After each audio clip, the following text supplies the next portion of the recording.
No doubt कि super hero movie are one of the most profitable genre in the movie, क्योंकि क्या नहीं देखने मिलता इसमें अपने को। एक्शन है, फैंटेसी है और ऑब्वियसली सुपर पावर्स, जो देखते टाइम एंजॉय करता हूँ मैं। लेकिन एक चीज है जो मुझे बहुत कम सुपर हीरो मूवीज में देखने मिलती है, वो है फीलिंग। वो फीलिंग जिससे मैं मेन कैरेक्टर से कनेक्ट कर पाता हूँ। और जितने भी सुपर हीरो एग्जिस्ट करते हैं ना अभी तक, उनमें से सिर्फ कुछ ही ऐसे हैं जिनसे मैं पर्सनली कनेक्ट कर पाया हूँ, जिसमें से मेरा पर्सनल फेवरेट है द बैटमैन। और अब बैटमैन की बात हुई है तो द डार्क नाइट की तो बात होगी, क्योंकि कई लोग इंक्लूडिंग यू, तुम में से कई सारे लोग ऐसे भी होंगे जो द डार्क नाइट को मास्टरपीस बोलते हैं, जो नो डाउट है। लेकिन द डार्क नाइट राइजेस को द डार्क नाइट से कम समझना इज आई स्ट्रांगली डिसएग्री। और एग्जैक्टली इन्हीं सवालों को जवाब देने के लिए मैं वीडियो बना रहा हूँ कि द डार्क नाइट राइजेस ऐसा क्या करती है जो बाकी 99% सुपर हीरो मूवीज कभी नहीं कर पाती। इसकी स्टार्ट अपन इस मूवी के मेन विलन से करेंगे और मैं ना तुम लोगों को कन्विंस कर दूंगा कि बेन सिर्फ एक स्कैरी विलन नहीं है, वो एक्चुअली में ब्रूस का एक डार्क मिरर है। क्योंकि देखो, ब्रूस ने भी ना अपनी लाइफ में बहुत कुछ सेक्रीफाइस किया है, उसके पेरेंट्स, उसका लव, बॉडी, यहाँ तक आइडेंटिटी भी, और अब वो एक आइडिया बन चुका है जिसका नाम है द बैटमैन। और यही सेम चीज़ अपन बेन को भी एक्सपीरियंस करते हुए देखते हैं उसकी लाइफ में लीग ऑफ शैडो के लिए। उसने भी अपना सब कुछ दिया और उसने भी एक आइडिया के लिए जीना शुरू किया। दोनों ब्रोकन है and both are raised in the darkness, and दोनों ने डिसाइड किया कि डर से ऊपर उठना ही जिंदगी है। But the only difference is कि ब्रूस ने अपने डर को एज अ प्रोटेक्शन की तरह यूज किया, वहीं बेन ने अपने डर को वेपन की तरह। तभी तो अपने को लाइन भी सुनने मिलती है मूवी में। Theatricality and deception. Powerful agents to the uninitiated. But we are initiated. Aren't we, Bruce?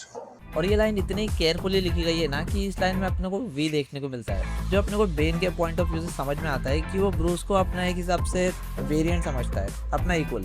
और उस मोमेंट पे अपने को भी समझ में आता है कि ये सिर्फ एक फाइट नहीं है, ये एक कॉन्फ्रंटेशन है ब्रूस की पूरी लाइफ फिलोसफी से।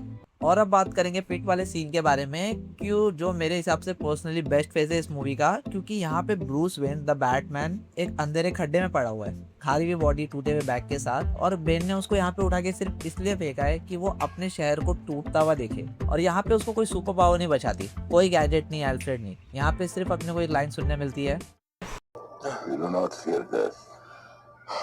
You think this makes you strong. Makes you weak. और फिर वो रोप, वो जंप, वो failure and then again failure. और ये सीन इसलिए पावरफुल या एक्साइटिंग नहीं है मेरे हिसाब से, ये सीन इसलिए पावरफुल है क्योंकि ब्रूस को फाइनली समझ में आता है कि डरना जरूरी है, क्योंकि जब तुम्हारे पास खोने को कुछ नहीं होता तो तुम्हारे पास जीने का रीजन भी नहीं होता। एंड देन ब्रूस फाइनली बिना रोप के जंप करता है, क्योंकि अब उसको सर्वाइव नहीं करना, सिर्फ उसको अब जीना है। और इसके बाद बजता है हांस जिमर का देशी बसारा वाला बैकग्राउंड म्यूजिक, जिसके लिए तुम लोग हांस जिमर की जितनी तारीफ करो उतनी कम है। और अगर तुम लोगों ने ध्यान से नोटिस किया होगा ना, तो ये सिर्फ एक बैकग्राउंड म्यूजिक नहीं है, ये एक डेयर है कि फाइनली ही राइजेस। क्योंकि मूवी का जो मेन थीम है, स्टार्टिंग में वो ब्रोकन है, फ्रैगमेंट है, हाफ फिनिश फ्रेज है, क्योंकि ब्रूस खुद ब्रोकन है। और जब वो गौतम वापस आता है तो थीम पूरी तरीके से कंप्लीट होती है, जिसको हांस जिमर ने लिटरली म्यूजिक को कैरेक्टर आर्क की तरह स्ट्रक्चर किया है, जो चीज अपने को ज्यादातर सुपर हीरो मूवीज में कभी देखने नहीं मिलती। और अगर मुझे इस मूवी को एक वर्ड में डिस्क्राइब करना हो ना, तो मैं लेगेसी वर्ड से डिस्क्राइब करूंगा इसको, क्योंकि the dark night rises actually legacy के बारे में ही है। क्योंकि जब देखो तुम, अगर मूवी का फर्स्ट हाफ ब्रूस को ये कन्विंस करने में निकल जाता है कि वो इररिलेवेंट हो चुका है, गौतम को बैटमैन की जरूरत नहीं है, कमिश्नर गॉर्डन ने वो लाई को प्रोडक्ट किया है जो डेंट के बारे में था, हार्वी डेंट डे मनाया जा रहा है, बैटमैन विलन बन चुका है पब्लिक की नजर में। तो बेसिकली ब्रूस एक हॉन्टेड हाउस में बंद हो चुका है लिटरली 8 साल, खाली मैंशन, एक आदमी जिसका काम खत्म हो चुका है। और ये उस मोमेंट का सेटअप है जब सेलिना काइल उसको बोलती है,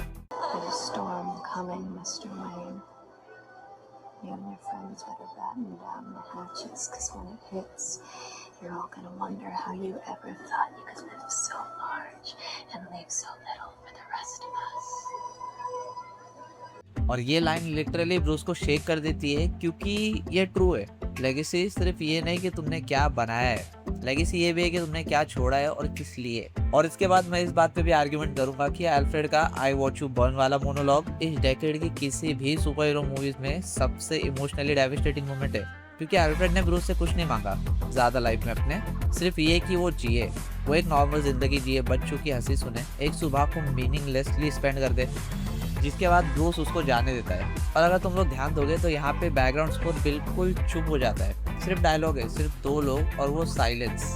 और ये उन लोगों ने जानबूझ के किया है क्योंकि इस सीन में इमोशनल वेट इतना हैवी हो जाता है कि यहाँ पे बैकग्राउंड म्यूजिक की ज़रूरत ही नहीं पड़ती। और ये बैकग्राउंड म्यूजिक से खेलने वाली चीज़ अपने को एंडिंग में भी देखने को मिलती है।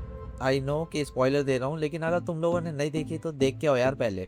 तो एंडिंग में जब गॉर्डन उन कोऑर्डिनेट्स पे जाता है तो उसको वहाँ पे छोटा सा बैक सिंबल दिखता है बर्न स्टोन्स में, और उसको देख के वो समझ जाता है। क्या समझ जाता है? जिन लोगों ने मूवी देखी है उन लोगों को पता है। और फिर इसके बाद अल्फ्रेड एक कैफे में जाता है और वहाँ पे वो देखता है और ब्रूस वहाँ होता है, नहीं सॉरी ब्रूस वेन वहाँ होता है, अलाइव हैप्पी सेलिना के साथ। और ये देख के अल्फ्रेड मुस्कुराता है। कोई डायलॉग नहीं, कोई ड्रामेटिक रियूनियन नहीं, सिर्फ एक आदमी जिसने अपने बेटे को फाइनली जीते हुए देख रहा है। और तब देशी बसारा वाला बैकग्राउंड म्यूजिक वापस आता है, लेकिन इस बार सॉफ्टर, स्लोअर।